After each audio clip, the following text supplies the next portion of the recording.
Hey everyone, how you doing? Coming to you live from the new season of the Witch. And there is one thing that has caught my eye, and it is a new Titan aspect, the Strand subclass.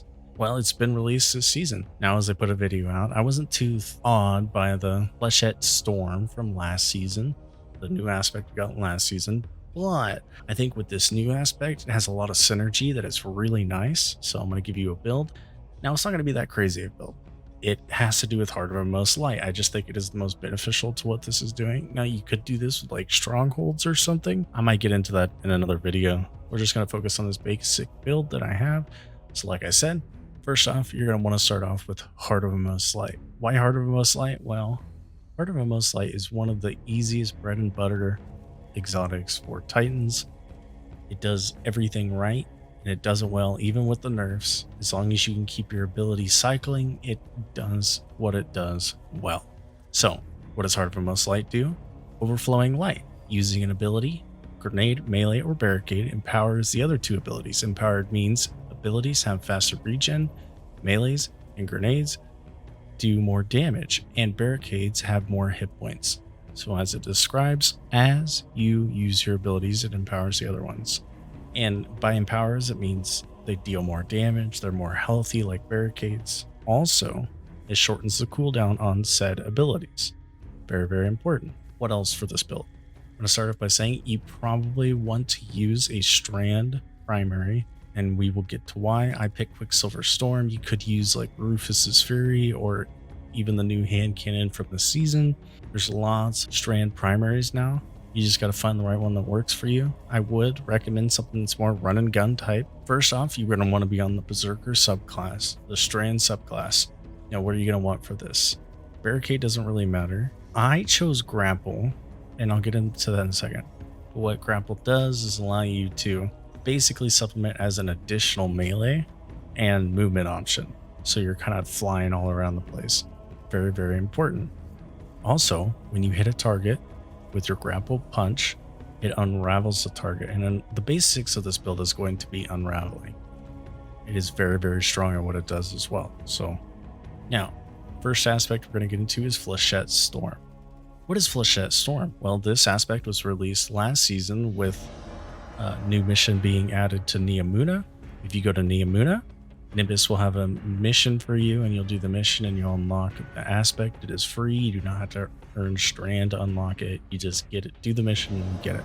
So Flechette Storm, while sliding, activate your charge melee ability to leap in the air, knocking nearby targets away and dealing damage. While airborne, activate your charge melee again to launch a cluster of damaging unraveling projectiles. Repeatedly activating melee will chain additional throws.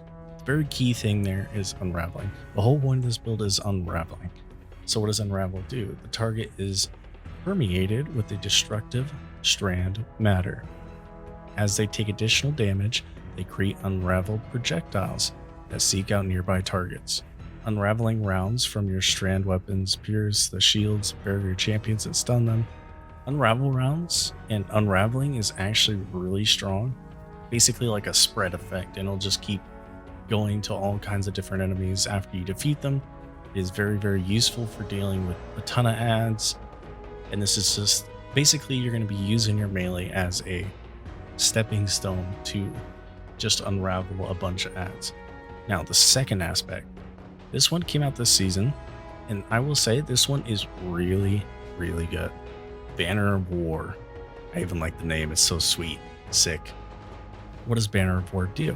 Defeat a target with a melee attack, finisher, or sword to raise a Banner of War that pulses with energy, periodically healing nearby allies and increasing melee and sword damage.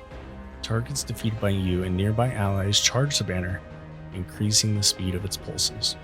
Now this stacks to 4, and it's not mentioned there, but I think finishers as well will increase the stacks. But I will say, this thing does increase your damage by quite a bit. And the healing is nothing to scoff at. Once you start getting into that 4 stack is actually pretty good. It's like running around with like a mini rift on your back, and your teammates can take advantage of this as well. And the sword damage is quite substantial.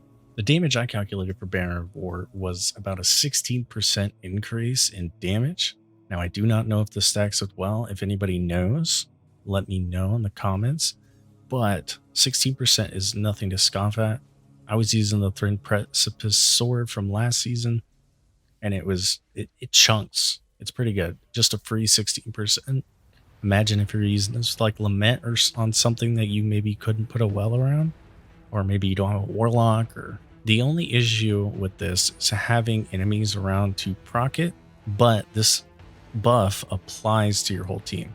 Now, this just gets me reminded, like, we have Crota Zen coming up, and if we have the same throwaway experience, this will be really strong because it heals your teammates, it increases your melee damage. This thing will be very easy to proc and keep going and increase damage for free for your whole team. Like, this thing is really good. And I don't know if the healing stacks, if another Titan's running the same thing. A little build crafting for day one raid, kind of cool. Now, the only other thing, the major fragment that I would kind of recommend, is not necessary, but it's still good, is Thread of Propagation. Powered melee final blows grant your Strand weapons unraveling rounds. Why is this important? Like I said before, the whole point of the build is unraveling, and you're going to be getting a lot of melee kills. And another cool thing is your grapple melee counts towards this. So if you get any grapple melee kills, you also get unraveling rounds on your guns that are Strand. Kind of cool, you know? But it's not completely necessary if you're not using a Strand weapon. Now, again, like I said, I would be using something like Quicksilver Storm, maybe an SMG like Immortal or Rufus's Fury.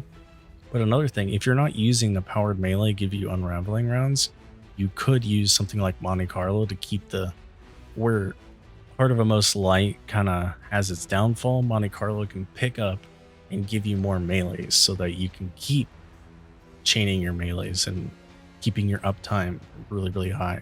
Because unless you're really skilled and you're semi-competent with Heart of a Most Light, it will be kind of hard for a lot of people to actually have the high uptime that is needed to decently use Heart of a Most Light anymore. Not to say that you couldn't use it if you don't really know what you're doing. It's still like one of the strongest Titan exotics. It's just a matter of, it takes a little bit of practice. For special weapons, really, it's up to you. I have a sniper because on the new Altars of Sorrows, a lot of times it spawns in Shriekers, and they're kind of hard to deal with unless you have ranged weapons. I have that, and I run a sword for obvious reasons because of the damage boosts of swords in Banner of War. And really, the mods are kind of up to you. Whatever you feel like will increase your melee thing. Now, stats, here is where the important part comes into play.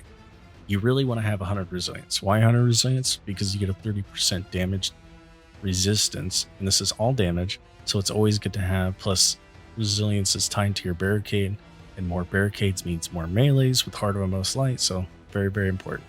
And here's where the kicker comes in. You either want to have 100 in your discipline or 100 in your strength.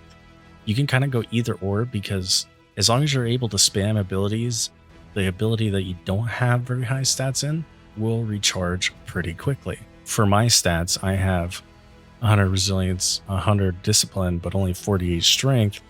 Because of the 100 discipline, I can still mitigate my low strength because of Heart of Most Light. I can be popping barricades and using my grapple melee and charging my melees the entire time, constantly, because it's always coming back up, right? Because after you use the grapple melee and your barricade, you have a regular melee, you use the regular melee, by that time you have your barricade, and by that time you have your grapple melee again, and you just keep chaining it. And it's actually pretty good.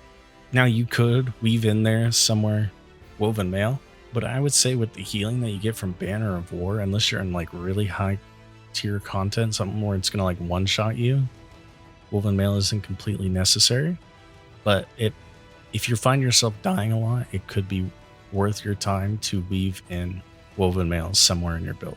So what are my overall thoughts on this build? My overall thoughts is I love this build. This build is very mobile, it's very intuitive. Like, you're always running around, you're grappling everything, you're meleeing everything, and you're unraveling everything. Everything's just blowing up around you, and you're constantly getting healing. Kind of don't have to worry about anything. As long as you can keep Banner of War up, you will probably stay alive. And I like it for that. I like how mobile and how engaging the build is. It's very fun to me. And I like to call this build the Berserk build. It is basically the Berserk. You're just running around meleeing everything. So if you like this content, or you'd want to try this build out, I will leave a dim link down in the comments, not the comments, the description, so you can kind of get a feel of what I have going on mine, and you can try it out for yourself. If you do enjoy this content, make sure to like and subscribe, and I will see you guys later.